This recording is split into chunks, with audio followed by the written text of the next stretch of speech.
masyado! Eto na guys, sino itong veteran singer na may pagkamaloko rin pala. Medyo matagal na raw pinaghihinalaan ni Mrs. nito na parang may milagrong ginagawa ang kanyang singer na mister. At nang na-confirm niya ito, nagulat siya sa kanyang nadiskubre. Papakita namin ngayon ni Mar Suzy kung ano ang nagganap. Si Mar Suzy ang singer at ako naman si Mrs. Oh, darling, alis na ako. May recording pa ako eh.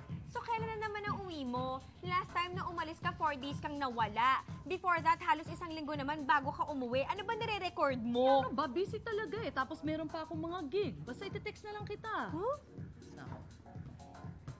I'm sure may babae yan. Siguro nakahanap na naman niya ng mas bata. Mapuntahan nga. So, anyway nga, yun nga sinasabi ko.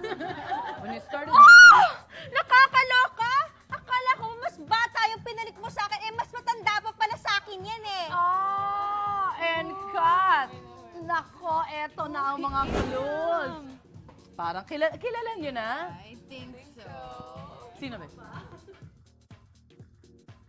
Naman. Wow, galing Bulong niyo kay Bagets. Expert to. Kilala niyo ba?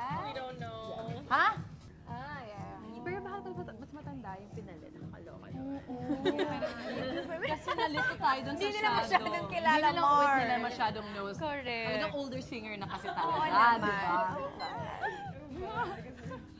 Saan niyo naman nakuha yung balitang yan? Oh, Fair. na may sugurang naganap. Ah. Oy, Naku nakulungkot naman, naman kawawa naman si yan.